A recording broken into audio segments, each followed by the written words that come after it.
uh, snowman. Yeah. Peppa. Look at the winter book.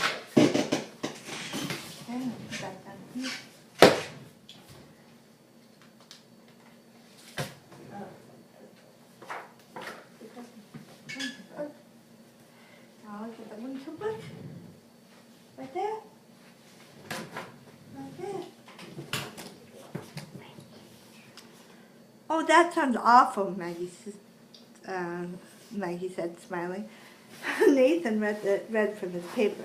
My favorite Christmas memory was when my mom and dad and me went sledding all day long at the Whitman's farm. My dad fell off the back of the sled because we had too many people on it, and my mom laughed the whole way down the hill.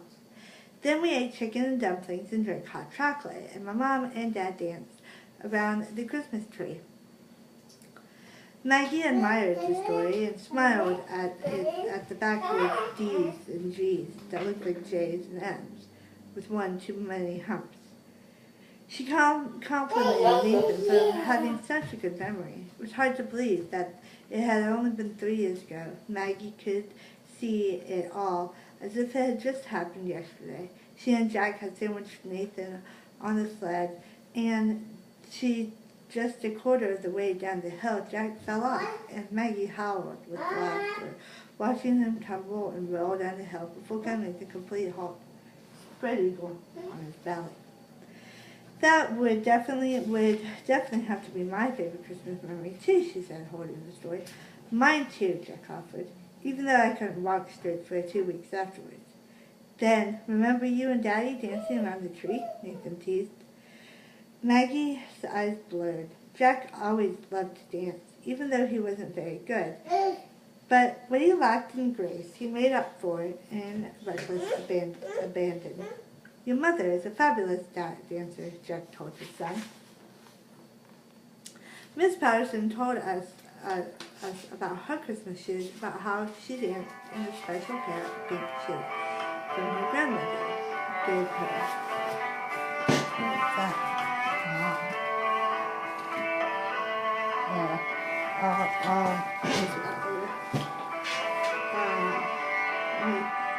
Oh my.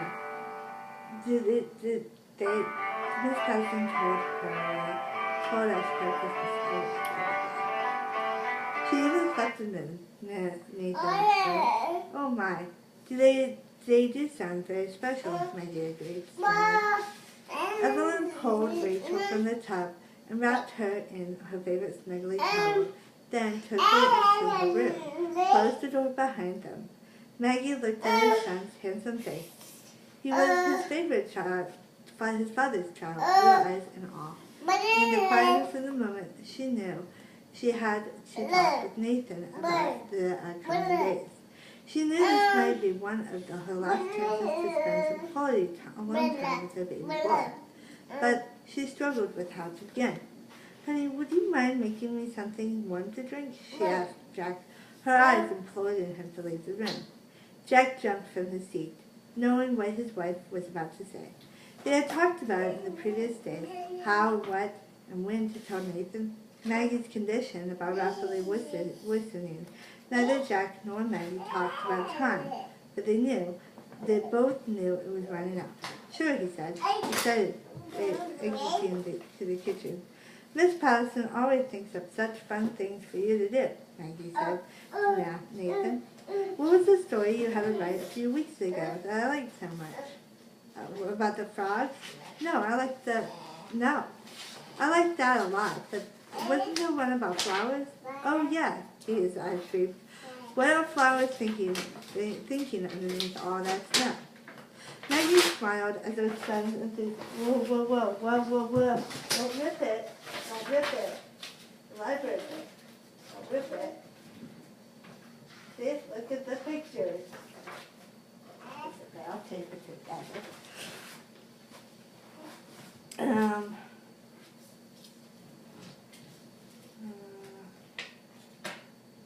Maggie repositioned herself.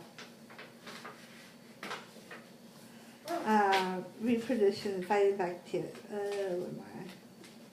Come on. Let's help him. Okay. Maggie smiled as Simon was enthusiastic. He always loved helping her in the flower bed when he was a toddler. She would point to the smallest dot of green in the ground and say, "Look, Nathan, here it comes." And then day by day they'd watch the flowers grow and bloom throughout the summer and spring. Maggie repositioned herself, fighting back tears as she spoke to her son. "You know, a lot of things are going to be happening over the next 3 weeks." She began slowly. "A lot of it might be confusing to you." Nathan was already confused, and his look told her so. "Nathan," she spoke with, "one day when you're older, you might want to blame God for making me sick. But I don't want you to do that." Nathan frowned, bewildered. Why was his mother talking about being sick? He had always assumed that she would get better because really sick people were the ones who were in the hospital. "I wanted you to always know that God didn't make me sick. He helped me through the sickness," she confirmed. "He gave me strength to play with you and Rachel and held me on my really horrible days."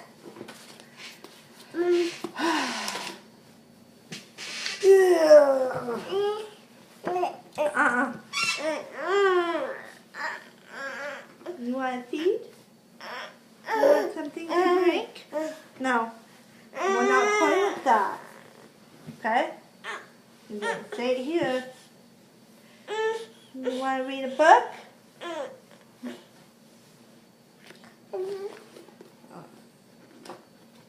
guess you want to be with me. Nathan put his head down. He didn't like talking about his mother's sickness. Shh. Maggie struggled to find the right words to say to the old son. In a little while, she said to him, "You may hear grown-ups say things like, 'Isn't it a pity? God took her so young.' But you're wrong, Nathan. They're wrong. And I don't want you to listen to them. When they say things like that, I want you to remember what I'm telling you now. God didn't take me. He received me." Nathan's forehead crinkled as he looked at his mother. Maggie looked onto her son's frightened eyes. Maybe what she was telling him was too much for him to understand. "You mean in heaven, Mama?" he asked in a nearly whisper. It broke Maggie's heart to hear him say it. "Yes, sweetie, in heaven." Nathan paused. Jack listened from the kitchen. "God's going to take you to heaven?" Nathan asked, confused. "No," Maggie assured. "He's not going to take me, Nathan. He's going to open his arms and receive me. There's a big difference, and I always want you to remember that." Nathan fidgeted with the story in his hands and quietly asked, "What would you do there?" "I can't even imagine." Maggie said, her voice faltering. I know, for the longest time I'll just be looking at God and thanking Him over and over for sending Jesus at Christmas and for the life He gave me here with you. It's going to be beautiful there, Nathan, but I can't even begin to think what I'll be doing. But I know I won't be sick anymore." Nathan looked up at his mother. Maggie smiled. "I'll be completely healthy, and I'll be running and jumping and playing and dancing, just like I used to do with you before I got sick." Nathan studied the paper in his hands for a long time. He didn't like talking to his mother about this. He didn't like how it made him feel. "Will there be animals there?" he finally asked, curiously. "The most beautiful animals I've ever seen," Maggie answered, to the amazement of her son. "The animals that God created here for us on earth aren't anything compared to animals in heaven. The zebra and the giraffe, they look like common house cats compared to the animals in heaven. And all of them will be mean, right?" Nathan inquired anxiously. "No, none of them will be mean. They'll be gentle and beautiful, and you can ride them and play with them all day." Will the streets really be gold?" Maggie smiled. "The streets will be gold. And there will be beautiful rivers and waterfalls and the most beautiful landscapes I've ever seen. The flowers will be prettier than yours. He asked, surprised. Much prettier than mine. Maggie laughed. The flowers and the trees will be much more beautiful than anything God had ever created on earth. She stopped and allowed Nathan to process what she was saying. Will you see Grandpa there? He said finally, staring at his swing line. Yes, she smiled. He'd be at the gate waiting for me. Her eyes filled with tears, and she turned her head away. Nathan thought for a few minutes, stopped swinging his legs, and then asked his family, staring at his feet, "Why do you have to go?" In the kitchen, Jack buried his head in his arms. "Because Mommy's sick, and I just can't get better," Maggie answered softly. "Will I be able to go with you?" he asked. His voice frightened at what his mother was telling him.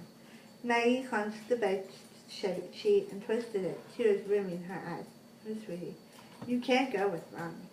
Tears ran down Nathan's face as he sprang to his mother's side, holding on to her. "I don't want you to go there without me," he sobbed. She wrapped her arms around his small back. In a short time, she wouldn't have the strength to do that anymore. She hugged him tighter to her. "I don't want to go without you either," she said, tears streaming down her face. I'd give anything in the world to stay with you here. But I can't. I have to go." "No. Mommy, Mom, no," the little boy implored, his tiny fingers digging into his mother. "I don't want you to leave me." Maggie wiped her face and pulled Nathan from her, wiping his tears away. "Just because I'm leaving doesn't mean I'm not always going to be with you," she smoothed. Maggie knew Nathan clearly didn't understand what she was saying, as his bottom lip began to quiver. She cupped his face gently in her hands. "I may not be around, but I'm always going to be alive, right in here," she said, touching his chest. "That's where my dad lived after he went to heaven, and that's where I'll always live in here, right inside your heart." He laid his head on his mother's chest, and she softly scratched his back. "I want you to always know." "The fuck are you doing?" When you were a teenager, how big of a deal do you think that was?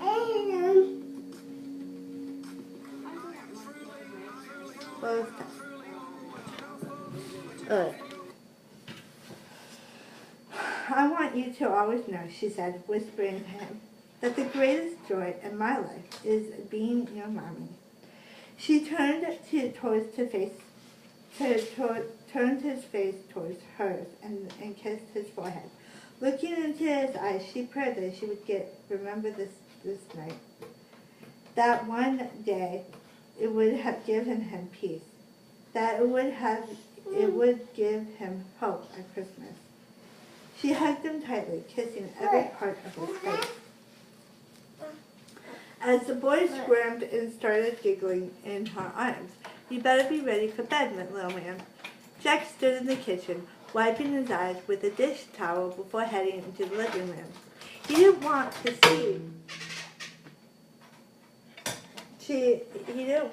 see his son, to see him crying, then thought twice about that.